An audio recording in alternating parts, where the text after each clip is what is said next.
The Baltimore Ravens play the Atlanta Falcons in a big Week 16 matchup. We dive into the key storylines, biggest matchups, predictions, and more coming up next on another crossover edition Thursday of Locked On Ravens. You are Locked On Ravens, your daily Baltimore Ravens podcast, part of the Locked On Podcast Network, your team every day.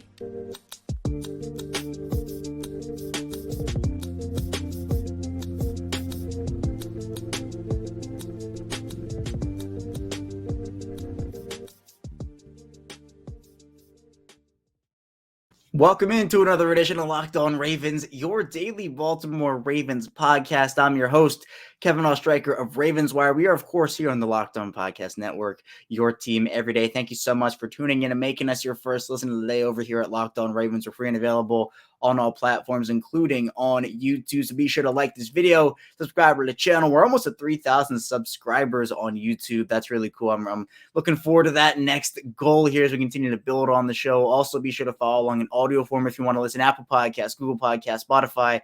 We have you covered daily. So 5 days a week, we have Ravens news for you, Ravens analysis, updates, and more. And here today, we're going to be diving into a crossover Thursday with Aaron Freeman of Locked On Falcons. Baltimore now has a very big Week 16 matchup against Atlanta. It's a game that, honestly, for just the mental aspect of this team, it's honestly kind of a must-win in that area. The key stories for the Ravens, at least heading into this one for Wednesday, the fact that Lamar Jackson did not practice for a second straight day. Same thing with Marcus Peters and Calais Campbell. You have Tyler Huntley being added to the injury report with a shoulder injury. He was limited, so we will see what happens there. But let's dive into our content, our crossover Thursday with Aaron Freeman of Locked On Falcons.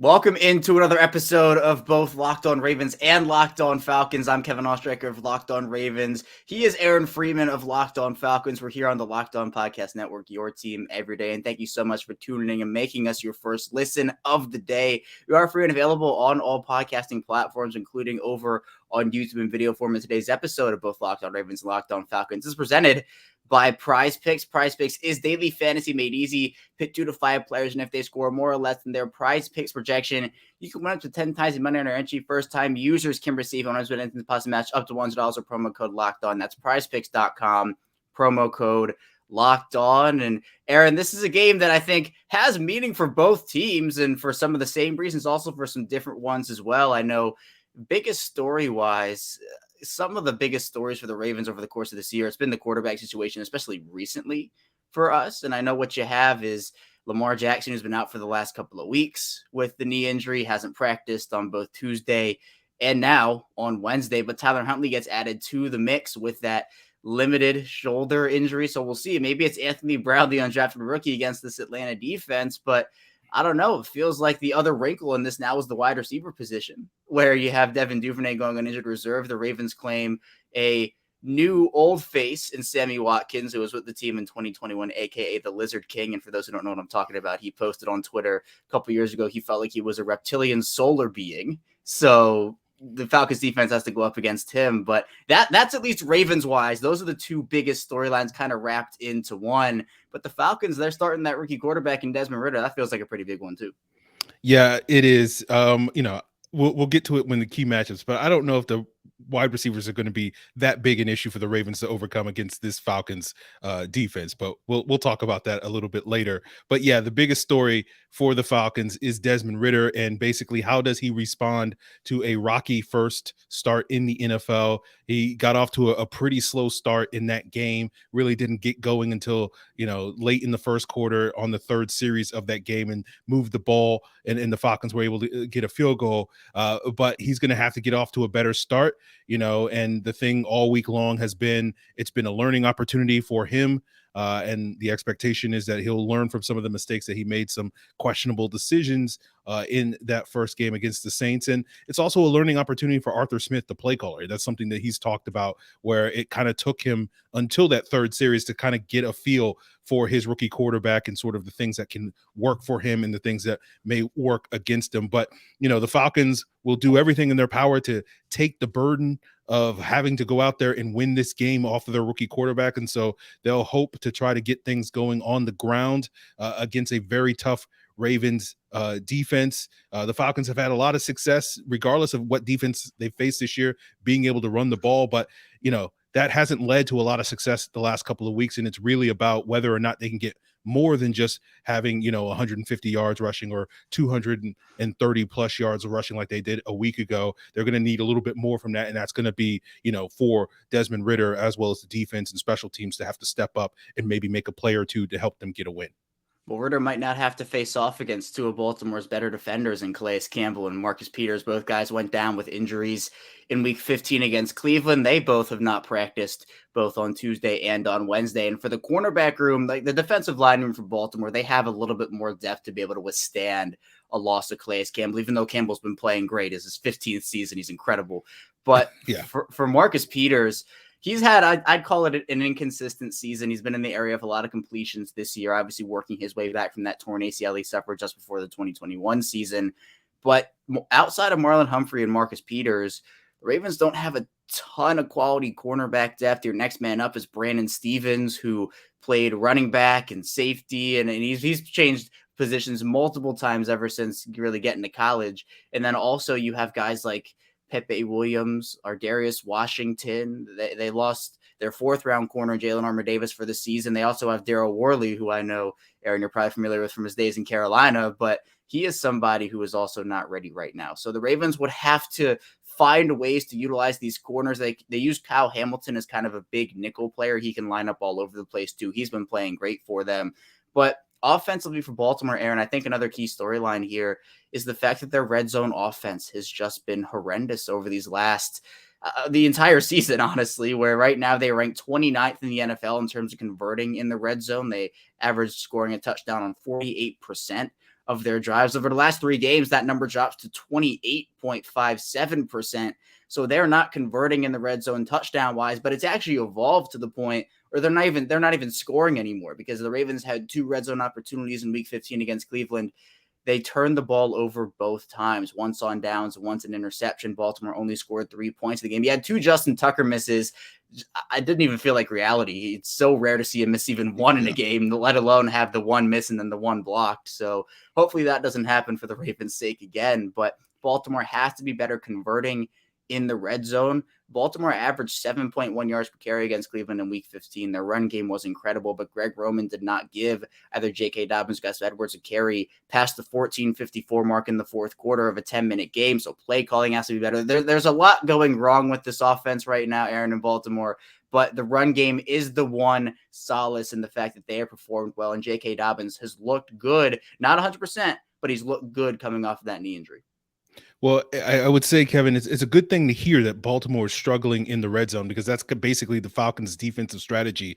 Is you'll be able to move the ball all the way up and down the field against this defense, but they will hopefully make you settle for 3 in the red zone as opposed to getting 7. And if the Falcons can convert, obviously on offense in the red zone, get 7 instead of 3, that's kind of been their formula for success in terms of winning football games. So if the Ravens are struggling in the red zone, that does potentially play into the Falcons' favor on a Saturday. I'm about to say Sunday, but you realize Christmas Eve and all that stuff. So yeah, it's gonna be a little different this weekend.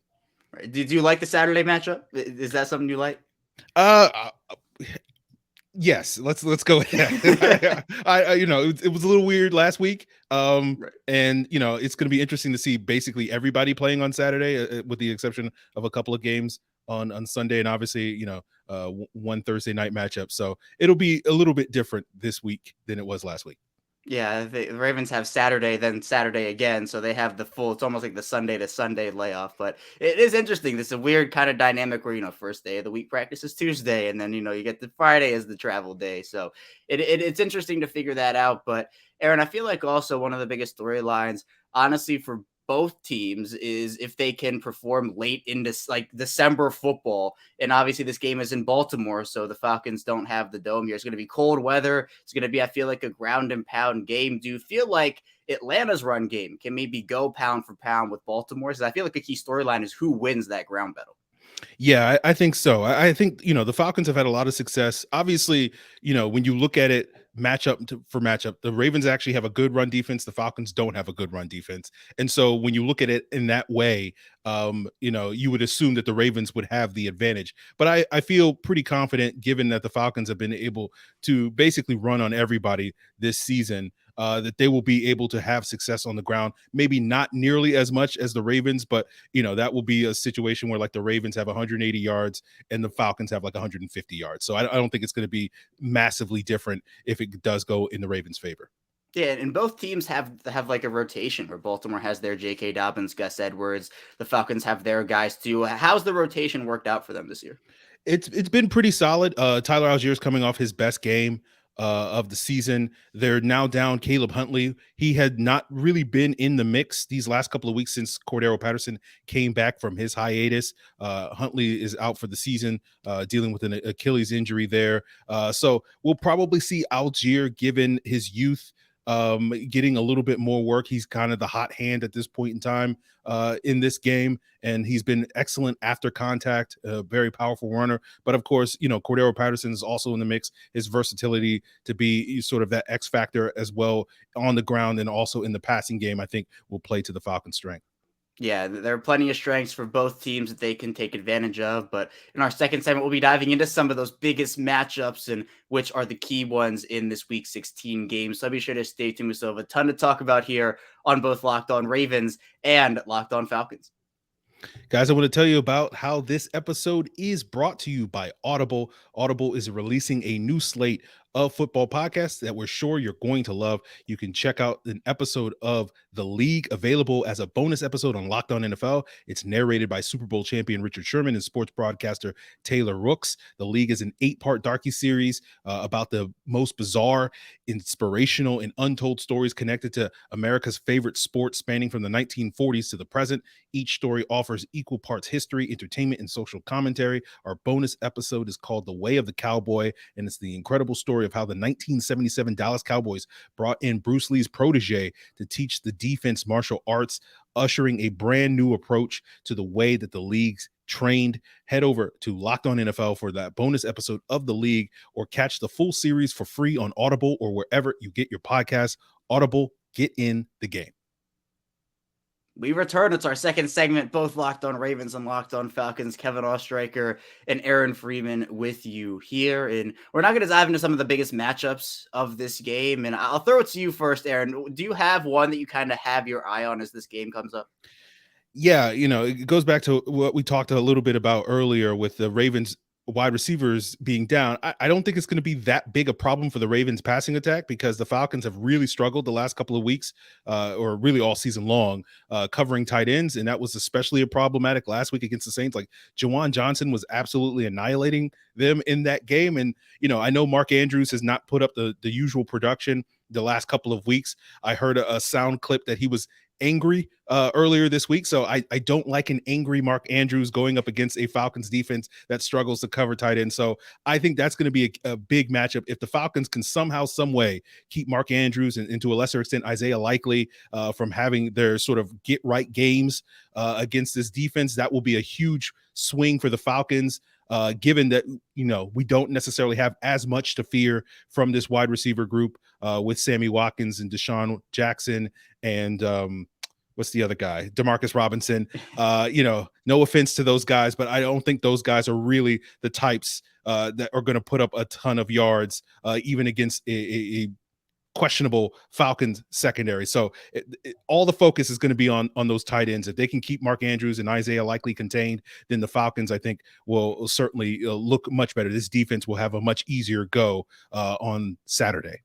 Right. With the Ravens, their pass offense does run through their tight ends. And that was the case even when Rashad Bateman was healthy and Devin Duvernay was healthy. But yeah, mad Mark Andrews is not a great sign for any opponent. So I think he's someone he's super competitive. He's a very team first guy. Also, you mentioned Isaiah Likely. Also, Josh Oliver's been playing very well for them. He was sent over in 2021 in a trade with Jacksonville for a conditional 7th, and he's turned himself into a really good blocker and also has some receiving chops as well. But for me, Aaron, I feel like I want to go pass rush, specifically the Falcons interior guy. We all know about Grady Jarrett and just what he does. He's one of the better interior defenders in this league. Leads the Falcons this year with 6 sacks. And for Baltimore, their interior combination of Ben Powers, Tyler Linderbaum, and Kevin Zeitler going up against that interior is going to be huge, especially for what the Ravens have in a player like Linderbaum, who's been honestly really, really good his rookie season, but he has struggled in some matchups, like against the more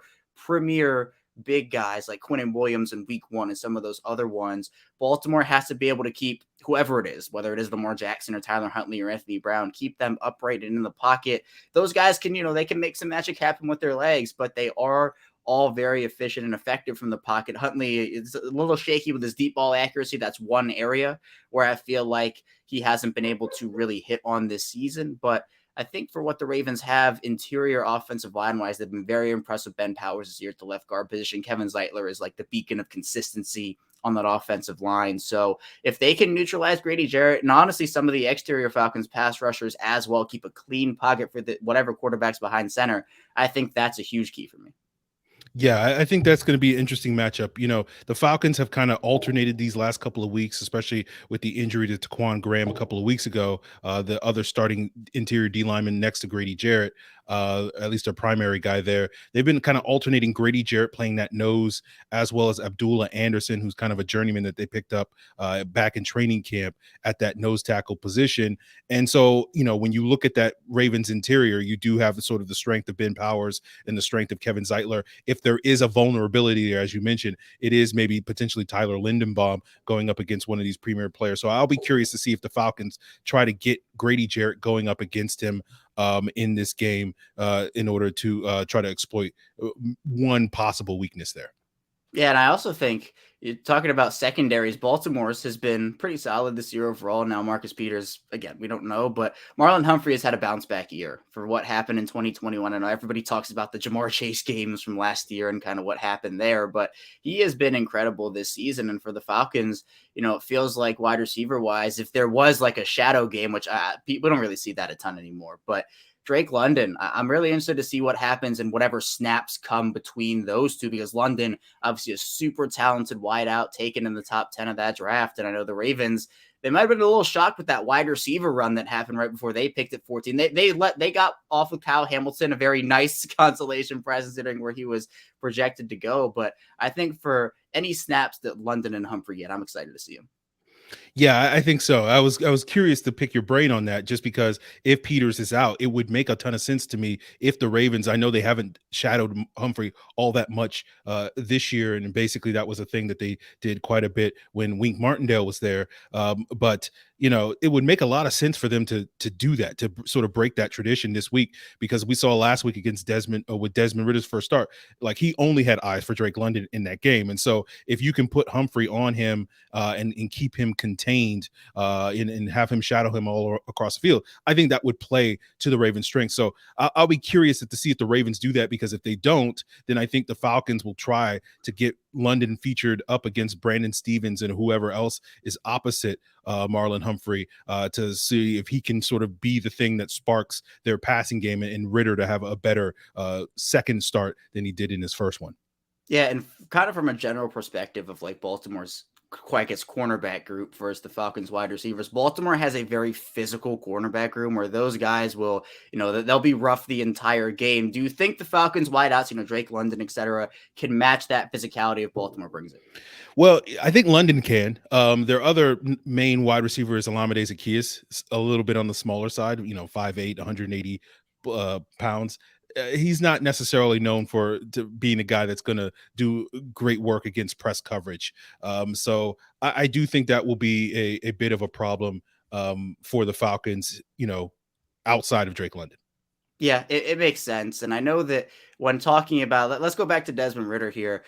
An interesting matchup for me is just kind of like the chess game that's involved with these NFL matchups. Ridder is a rookie, obviously very limited starting experience in this league, and going up against the Ravens defense, the middle linebacker duo for Baltimore has been playing incredible this year. They traded for Roquan Smith from Chicago. He's been Roquan Smith, two-time All-Pro at 25, but Patrick Queen has had a breakout year for them. And I feel like kind of the chess games that will go on between Desmond Ridder and those inside linebackers, is that something you're looking out for?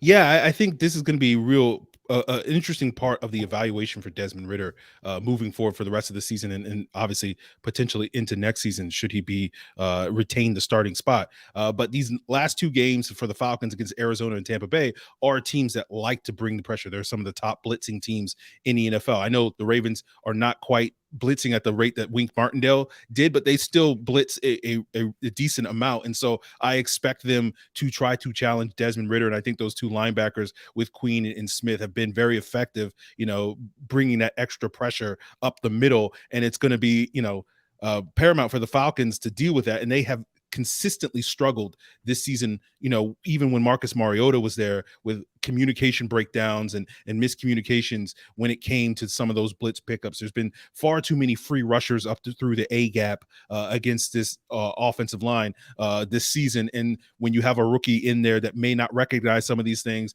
you have a first year starting center in Drew Dahlman, that could be a very big problem for the Falcons. So if the Falcons can sort of, keep that in check, I think that will be a huge boost for their chances of winning, not only on Saturday, but also a very positive sign for the development of Desmond Ridder moving forward, where he will be challenged probably even more than he is in week 16 against teams like the Cardinals and Bucks later this season.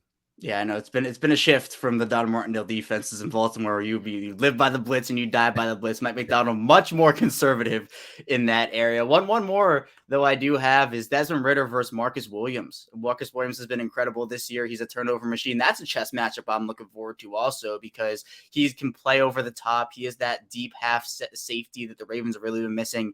I say really since Earl Thomas, because on the field he was great. Off the field, obviously a different conversation. But are you looking forward to seeing what Desmond Ridder can do against Marcus Williams? Not really, because I'm very familiar with what Marcus Williams can do from his days in New Orleans. So I don't think that would be a great opportunity to really challenge that. Although they got a couple of deep balls to Cordero Patterson last year against that Marcus Williams led Saints defense. So maybe they'll be able to feature that, but they seemed a little bit too aggressive early in that Saints game this past week. Trying to push the ball down the field. I think they're going to play a little bit more conservative, if they, take what the defense gives them, as they say. And if they get some opportunities down the field, they'll take it. But I think for the most part, they're just going to rely on running the football, efficient, high percentage passing to sort of, get Ridder into a rhythm early. And if they're able to run the football and, that forces Marcus Williams to kind of maybe cheat a little bit more down into the box, then maybe they'll take their shots down the field. But I don't think it's going to be something that we're going to see too much of on Saturday. Right. Baltimore, I think, does pride themselves on that bend, don't break defense as well, where you talked about earlier, Aaron, the Falcons kind of tighten up in the red zone, or that will be their plan at least to do so, where I think Baltimore, it's the same thing, where they don't want to give you anything over the top, and that's what Marcus Williams can help you with, definitely. But coming up in our final segment, we're going to be diving into our predictions for this game, our final thoughts, and more. Still a ton to talk about here on both Locked On Ravens and Locked On Falcons. But first, this episode is sponsored by BetOnline, and BetOnline.net is your number one source for sports betting info, stats, news, and analysis. You can get all the latest odds and trends for every professional and amateur league out there. You have pro football, college bowl season. You can talk about basketball and the World Cup. They've got it all over at BetOnline.net. And if you love sports podcasts, you can even find those at BetOnline as well. They're always the fastest and easiest way to get your betting info. So head over to the website today or use a mobile device to learn more. BetOnline, where the game starts. Also, I have a very important message. And did you know that driving high is considered driving under the influence? That's right. Driving under the influence of marijuana is against the law in every state, even in states where marijuana is legal. That means driving high could get you a DUI. And if you think law enforcement officers can't tell when you're driving high, you are wrong. Your friends can tell, your coworkers can tell, even your parents, everyone can tell. So what makes you think that law enforcement officers don't know when you're driving high? Driving under the influence of marijuana can slow your response time and change how you perceive time and speed. So even if you think you're fine to drive when you're high, you're not, because the bottom line, if you feel different, you drive different, and driving high is driving under the influence. So remember, drive high, get a DUI, paid for by the NHTSA. We're back, rounding out Locked On Ravens and Locked On Falcons. I'm Kevin Allstriker. He is Aaron Freeman. Again, I want to thank everybody for making Locked On Ravens and Locked On Falcons your first listen today. Be sure to make your second listen Locked On Sports today, with Peter Bukowski taking you through the biggest stories of each and every day over there. But Aaron, let's talk about this game score-wise. This is a game that will be played in Baltimore, as we talked about. That December weather, it seems like it'll be a ground and pound game, very physical overall. Do you think this one will end up being low scoring? Yes, absolutely. I think it's going to be, two teams, particularly with the Ravens having their quarterback concerns. Yeah, I think it's going to be two teams that basically first down, run the ball, second down, run the ball, hopefully be in third and short so they can continue to run the football. We may get a situation. I think, when Tyler Huntley won against the Steelers, he dropped back 13 times in that game. And I know that was something that the Falcons loved to do when Marcus Mariota was a quarterback. And I'm sure based off of last week's result would love to do now with Desmond Ridder. So this will probably be, a score where, the first one to 17 might wind up winning this game. Yeah, and at least you would hope for Baltimore they'd continue running the ball because they didn't do it in Cleveland, and it's arguably one of the many reasons why they lost to that game. So I agree. I'm thinking it'll be like, you're starting to get like 23. That's a little high. That's a little high scoring if that's there. So I don't know. I feel like this is a game that both teams can win. Obviously, a lot does hinge on who starts for Baltimore. If Lamar Jackson can put together at least a limited performance on Thursday, that could maybe get him the start on Saturday. We don't really know what's going on with Tyler Huntley. He did miss some time in the offseason and training camp with some tendonitis in a shoulder. So who knows if it's related to that? We don't have a ton of information on it right now as we record this episode. So if it's Anthony Brown is not necessarily like the athlete that Huntley is. He can still make some things happen, but he does have more deep ball accuracy and more deep ball prowess. So I'd feel a little more confident trying to put the ball down the field if I were the Ravens with Anthony Brown. So whoever it's going to be, I still think that the Ravens do win this one, but I'm going to go like 20-17. I need to see something out of Baltimore's pass offense. And honestly, giving Baltimore 20 points is honestly very high right now, considering that they're only averaging 13.8 points since coming out of the bye week. But Aaron, how do you see this one going? Yeah, very similar. I had 20-16, I think. So I feel like the Falcons, because of the nature of this game, I think the line is 7 points in the Ravens' favor. I feel like this is going to be much closer than that. This is going to be a game probably potentially decided by a field goal. As much as I love Younghoe Koo, I don't see Justin Tucker, messing up 2 weeks in a row in that regard. So I think that all favors the Ravens playing at home, the Falcons dealing with the cold. But, it'll be similar, I think, to the last couple of games the Ravens have played. When they protected the ball against the Steelers, they were able to win that game. When they were able to get 3 interceptions, I think, against probably future Falcon backup quarterback Mitch Trubisky. But we'll talk about that in the offseason. But, they were turning the ball over last week against the Browns. And I think basically, as we said earlier, I think two teams are going to try to run the football, and probably the team that winds up protecting the football the best is probably going to be the team that gets the advantage. But I have the Ravens winning this one. I just need to see a little bit more from Desmond Ridder and, this Falcons team to bring something else to the table than just being able to run the football. And I don't know if this is going to be the week, given the conditions, given being on the road, that I feel confident thinking that the Falcons will be able to do it.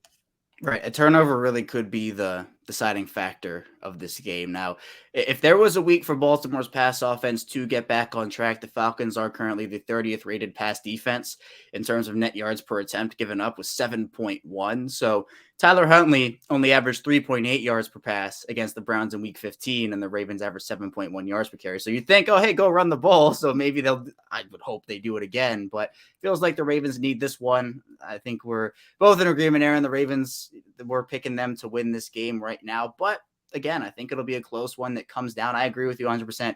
Who protects the football better on Saturday afternoon, not Sunday afternoon here for the Ravens and the Falcons? But that's all we have for you here today on both Locked On Ravens and Locked On Falcons. Thank you so much for tuning in with us. For Aaron Freeman, I'm Kevin Ostreicher, and we will see you right back here tomorrow with our respective shows. Major shout out to Aaron for hopping on talking Ravens and Falcons. I think it's going to be a low scoring game, very close one, but I have faith. I have confidence. I need to see it from Baltimore's pass offense. If I don't see it this week against a 30th ranked passing defense from the Falcons, I don't know how much confidence I can have moving forward. And it's not like it's super high to begin with. They have to show me something here passing the football, because the run game and the defense, they're both playing well. The pass game and honestly some of the coaching has to follow suit there as well. But that's all I have for you here today on Locked On Ravens. Thank you so much for tuning in again. Be sure to like this video, subscribe to the channel on YouTube, the hashtag road to 3K subscriber goal here for Locked On Ravens. Also follow along in audio form. Thank you to all the audio listeners, all the video listeners for the support. I really do appreciate it. When we get back here tomorrow, we'll be rounding out the week, previewing in full the Ravens and Falcons game. So be sure to stay tuned for that, and I will see you right back here tomorrow.